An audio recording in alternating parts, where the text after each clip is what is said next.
नमस्कार मुलांनो, रिजॉईस एज्युकेशनल या आमच्या यूट्यूब चॅनलवरती आपलं खूप खूप स्वागत आहे. वर्ग 9वा गणित भाग 1 मराठी मीडियम. आपल्याला दुसरं प्रकरण बघायचं मुलांनो, ज्याचं नाव आहे वास्तव संख्या. सराव संच 2.3 वरती आपण आलेलो आहे. पान क्रमांक 30. पान क्रमांक 30 वरती आता आपल्याला प्रश्न क्रमांक 6 बघायचा आहे. प्रश्न क्रमांक 6 मध्ये आपल्याला दिलेला आहे सोपे रूप द्या. आपल्याला या ठिकाणी काही करणी संख्या दिलेल्या आहेत मुलांनो, त्या संख्यांना आपल्याला सोपे रूप द्यायचे आहे. तर बघूया प्रश्न क्रमांक 4 मध्ये जे प्रश्न क्रमांक 6चे जे 4 प्रश्न आहेत ते आपण कशा प्रकारे या ठिकाणी सोडवतो आहे. चला बघूया मुलांनो, प्रश्न क्रमांक 6चा पहिला प्रश्न. प्रश्न क्रमांक 6चा पहिला प्रश्न आपल्याला दिलेला आहे 5 गुणिले करणी 3 अधिक 8 गुणिले करणी 3. हा आपला पहिला प्रश्न आहे. तर या ठिकाणी बघा, करणी 3 करणीस्थ संख्या 3 3 ह्या सारख्या आहेत, त्यामुळे ह्या सजातीय करणी संख्या आपण यांना म्हणू शकतो. तर बघा आपल्याला काय करायचं आहे, कशा प्रकारे त्यांना सोपे रूप द्यायचं आहे. या ठिकाणी करणी 3 आपण या ठिकाणी कॉमन घेतलं आणि 5 आणि 8 ह्या ज्या गुणाकारातल्या संख्या आहे या दोन संख्यांचा या ठिकाणी आपण बेरीज केलेली आहे. तर आपल्याला 5 अधिक 8 म्हणजे उत्तर मिळालेलं आहे 13. अशा प्रकारे पहिल्या प्रश्नाला आपण सोपे रूप दिलेले आहे 13 गुणिले करणी 3. हा आपल्या पहिल्या प्रश्नाचं उत्तर आहे. दुसऱ्या प्रश्नामध्ये आपल्याला दिलेला आहे प्रश्न 9 गुणिले करणी 5 वजा 4 गुणिले करणी 5 अधिक करणी 125. तर अशा प्रकारचा आपल्याला प्रश्न दिलेला आहे. यामध्ये आपण काय करू शकतो मुलांना, बघा पहिल्या दोन ज्या संख्या आहेत त्या तर सजातीय संख्या आहे. तिसरी संख्यासुद्धा आपण याच सजातीय संख्यांच्या स्वरूपामध्ये बदलू शकतो. जसं आपण या ठिकाणी 25 गुणिले 5 असं त्याचं विभाजन करू शकतो. तर या ठिकाणी बघा वर्गमूळ 25 गुणिले वर्गमूळ 25 म्हणजे या ठिकाणी वर्गमूळ 25 म्हणजे किती होऊन जातील 5. तर या ठिकाणी बघा 9 गुणिले करणी 5 वजा 4 गुणिले करणी 5 अधिक 5 गुणिले करणी 5. तर या ठिकाणी करणी 5 आपल्याला काय करायचं मुलांनो, कॉमन घेऊन घ्यायचं आहे.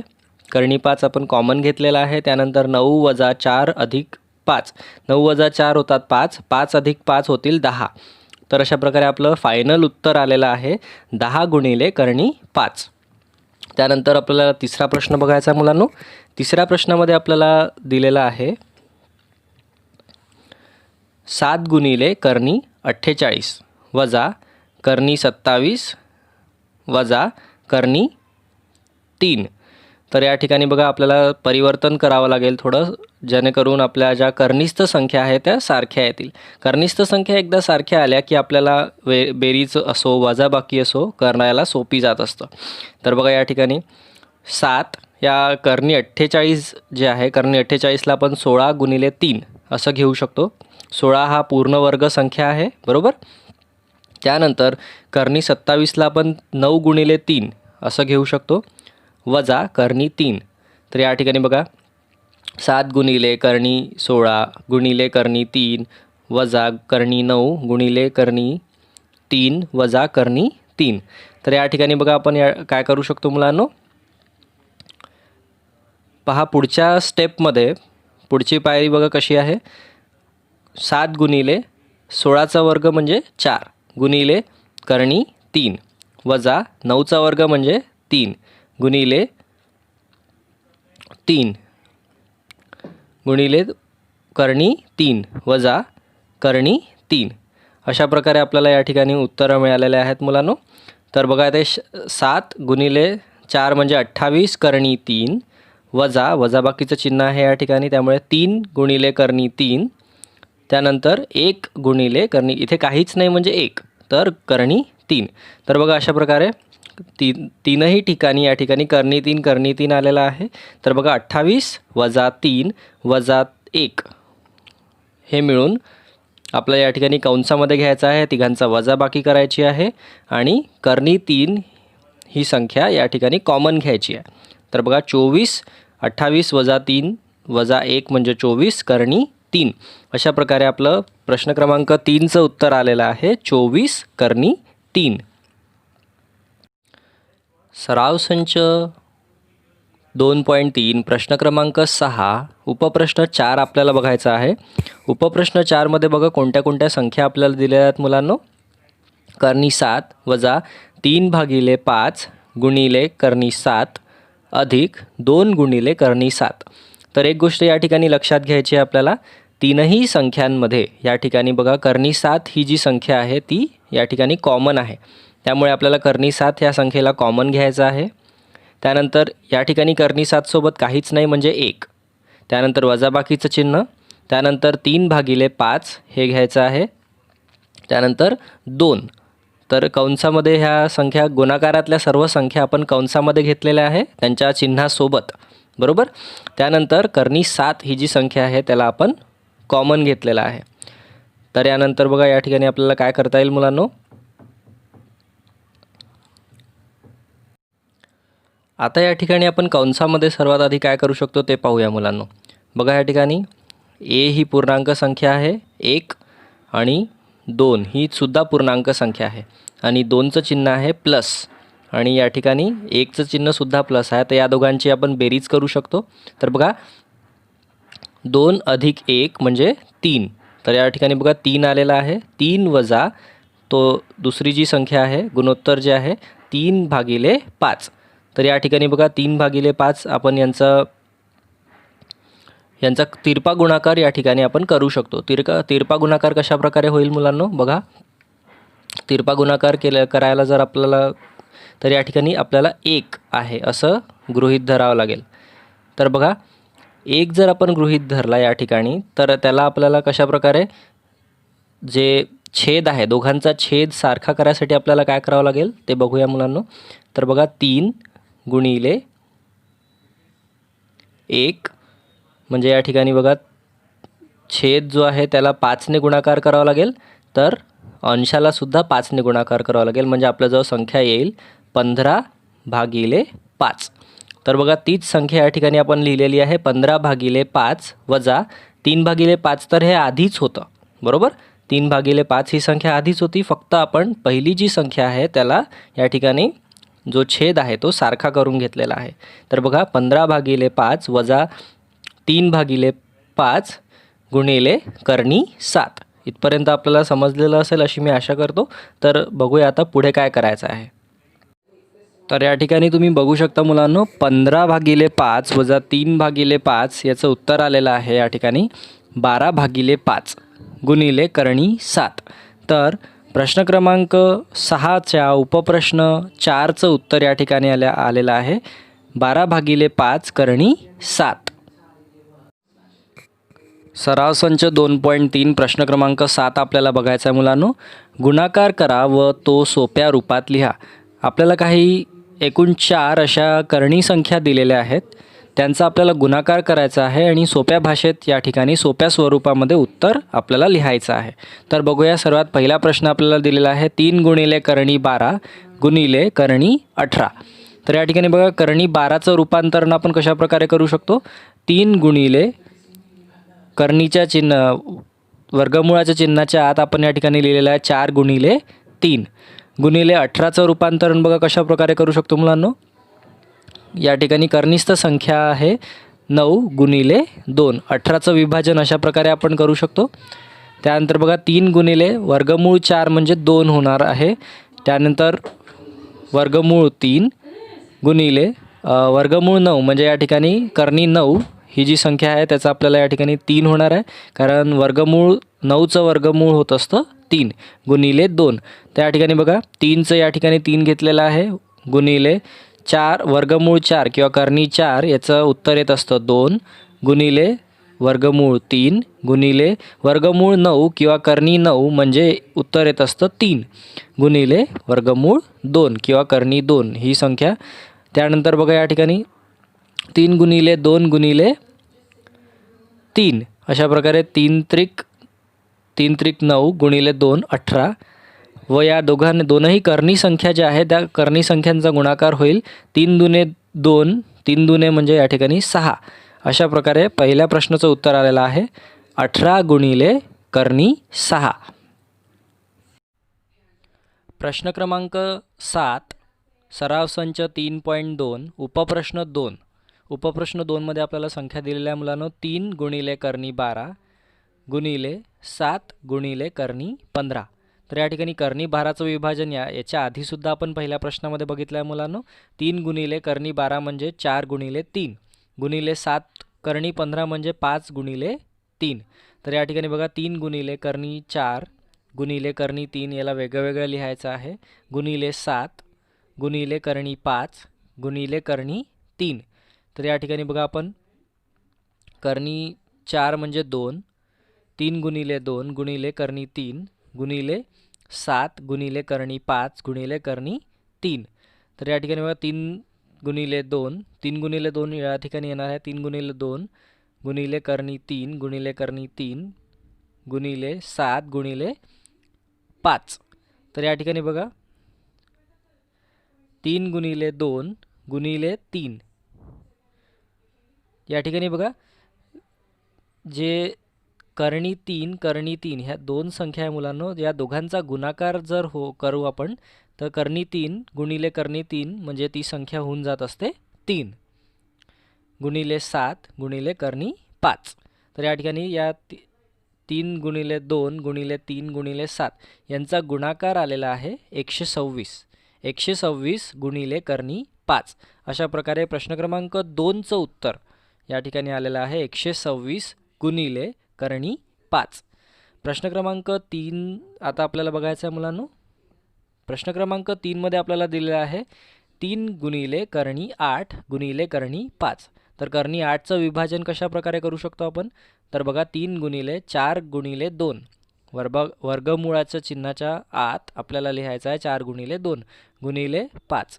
तर बघा 3 गुणिले वर्गमूळ 4 गुणिले वर्गमूळ 2 गुणिले वर्गमूळ 5. तर वर्गमूळ 4 म्हणजे 2 3 गुणिले 2 गुणिले या ठिकाणी 2 आणि 5 या दोघांचं आपण या ठिकाणी गुणाकार करू शकतो.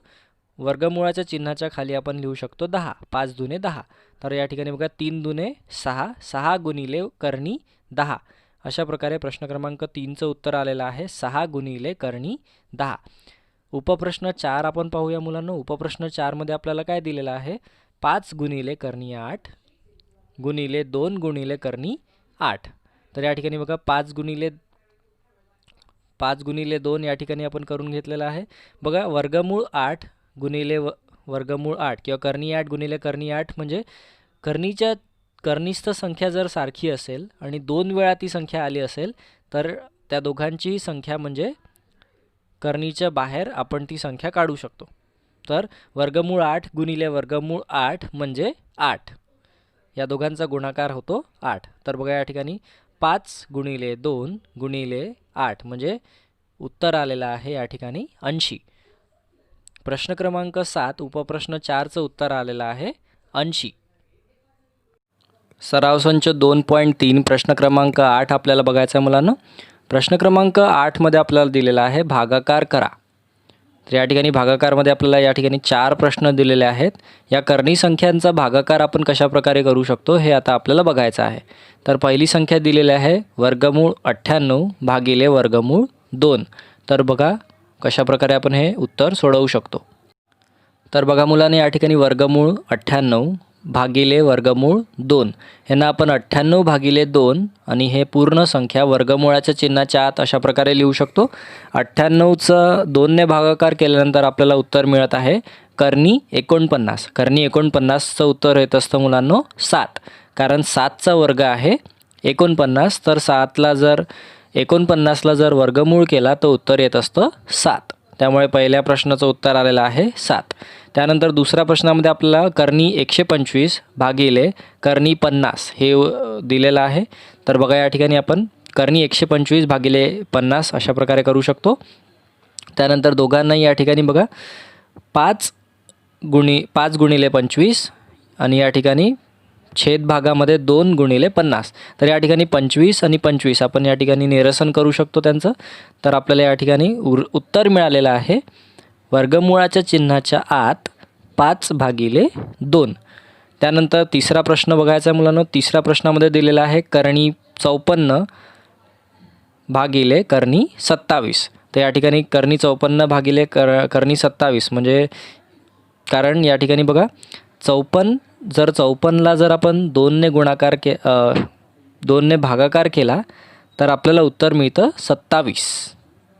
27 गुणिले 54 होत असतं. त्यामुळे जर या ठिकाणी 54 भागिले 27 जर आपण 54 भागिले 27 केलं तर आपल्याला उत्तर मिळणार आहे वर्गमूळ 2. तिसऱ्या प्रश्नाचं उत्तर आलेलं आहे वर्गमूळ 2. आता आपल्याला बघायचं चौथ्या प्रश्नाचं उत्तर मुलांनो. चौथ्या प्रश्नाच्या उत्तरामध्ये काय करायचं आहे आपल्याला वर्गमूळ 310 भागिले वर्गमूळ 5. तर 5 या संख्येने 310 ही संख्या अतिशय सोप्या प्रकारे विभाजन होऊ शकते. त्यामुळे बघा 310 वर्गमुळाच्या चिन्हाच्या आत 310 भागिले 5 जर केले तर वर्गमुळाच्या चिन्हाच्या आत 62 ही संख्या येते. तर चौथ्या प्रश्नाचं उत्तर आलेलं आहे कर्णी 62. अशा प्रकारे प्रश्न क्रमांक 8 पूर्णपणे सोडवून झालेला आहे, ज्यामध्ये आपण भागाकार करून दाखवलेला आहे कर्णी संख्यांचा. सराव संच 2.3 प्रश्न क्रमांक 9 आपल्याला बघायचा मुलांनो. प्रश्न क्रमांक 9मध्ये दिलेला आहे छेदाचे परिमेयीकरण करा. जो छेद आहे त्याचं परिमेयीकरण आपल्याला करायचं आहे. पहिली संख्या आपल्याला दिलेली आहे 3 भागिले वर्गमूळ 5. तर या ठिकाणी 3 भागिले वर्गमूळ 5 ही जी संख्या आहे या संख्येला आपल्याला अंश आणि छेद दोघांनाही वर्गमूळ 5 याने गुणाकार करायचा आहे. तर बघा अंशाला सुद्धा वर्गमूळ 5ने गुणाकार करतो आहे आणि छेदाला सुद्धा वर्गमूळ 5ने गुणाकार करतो आहे. अंशाला वर्गमूळ 5ने गुणाकार केल्यावर आपल्याला उत्तर मिळत आहे 3 गुणिले कर्णी 5. या ठिकाणी बघा 5 गुणिले 5 म्हणजे 25. वर्गमुळाच्या चिन्हाच्या आत आलेला आहे 25. 25चा वर्गमूळ होत असतो 5. तर अशा प्रकारे आपल्याला पहिलं उत्तर मिळालेलं आहे 3 गुणिले कर्णी 5 भागिले 5. दुसरा प्रश्न आपल्याला दिलेला आहे 1 भागिले वर्गमूळ 14. तर आता आपल्याला पुन्हा एकदा या ठिकाणी अंश आणि छेद दोघांनाही कर्णी 14 आणि कर्णी 14 या संख्येने काय करायचं आहे गुणाकार आणि दोघांनाही गुणाकार करायचा अंश आणि छेद याला. 1 गुणिले कर्णी 14 म्हणजे कर्णी 14. कर्णी 14 गुणिले कर्णी 14 म्हणजे 14. तर अशा प्रकारे बघा कर्णी 14 भागिले 14. तर या ठिकाणी उत्तर आलेलं आहे दुसऱ्या प्रश्नाचं वर्गमूळ 14 भागिले 14. त्यानंतर तिसरा प्रश्न आपल्याला बघायचा आहे मुलांनो. तिसऱ्या प्रश्नामध्ये आपल्याला वर्गमूळ 7 हे छेद आहे. तर बघा 5ला सुद्धा वर्गमूळ 7ने गुणाकार करायचा आहे आणि 7ला सुद्धा वर्गमूळ 7ने गुणाकार करायचा आहे. तर या ठिकाणी छेद भागास बघा आपल्याला काय मिळेल वर्गमूळ 7 गुणिले वर्गमूळ 7 म्हणजे 7. त्यानंतर अंश भागाला आपल्याला मिळत आहे 5 गुणिले वर्गमूळ 7.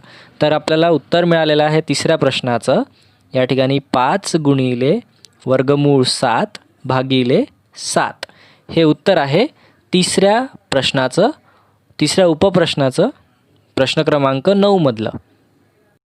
सराव संच 2.3 प्रश्न क्रमांक 9 आपल्याला बघायचा आहे. प्रश्न क्रमांक 9चा उपप्रश्न 4 आपण पाहूया मुलांनो. संख्या दिलेली आहे 6 भागिले 9 गुणिले कर्णी 3. तर छेद भागाला या ठिकाणी कर्णी 3 या संख्येने आपल्याला छेद भागावरती 9 गुणिले कर्णी 3 ही संख्या आहे. तर या ठिकाणी बघा आपल्याला काय करायचं आहे अंश आणि छेद या दोघांना सुद्धा आपल्याला कर्णी 3 या संख्येने गुणाकार करायचा आहे. तर 6 गुणिले कर्णी 3 आणि छेद भागाला 9 गुणिले कर्णी 3 गुणिले कर्णी 3. तर या ठिकाणी बघा 6 गुणिले कर्णी 3 या ठिकाणी कर्णी 3 गुणिले कर्णी 3 म्हणजे कर्णी 9 हे उत्तर येत असतं.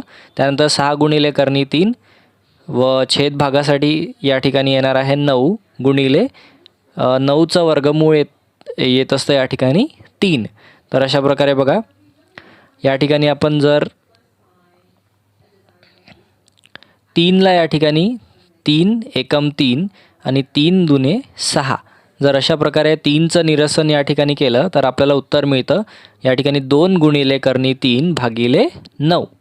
अशा प्रकारे आपल्याला या ठिकाणी उत्तर मिळालेलं आहे 2 गुणिले कर्णी 3 भागिले 9. उपप्रश्न 4चं उत्तर. उपप्रश्न 5 अतिशय सोपा आहे मुलांनो. या ठिकाणी आपल्याला छेद भागाला कर्णी 3 ही संख्या दिलेली आहे. तर आपल्याला अंश आणि छेद दोघांना सुद्धा कर्णी 3ने गुणाकार करायचा आहे. तर बघा 11 गुणिले कर्णी 3 कर्णी 3 गुणिले कर्णी 3. तर या ठिकाणी बघा 11 गुणिले कर्णी 3 कर्णी 3 गुणिले कर्णी 3 म्हणजे कर्णी 9. तर कर्णी 9 म्हणजे कर्णी 9चं उत्तर येत असतं मुलांनो 3. कारण 9चं वर्गमूळ आहे 3. तर बघा अशा प्रकारे प्रश्न क्रमांक 5 याचंसुद्धा उत्तर आपल्याला मिळालेलं आहे 11 गुणिले करणी 3 भागिले 3. अशा प्रकारे आपण प्रश्न क्रमांक 9 पूर्णपणे सोडवलेला आहे. सराव संच 2.3 सराव संच 2.3 सुद्धा पूर्णपणे सोडवून झालेला आहे.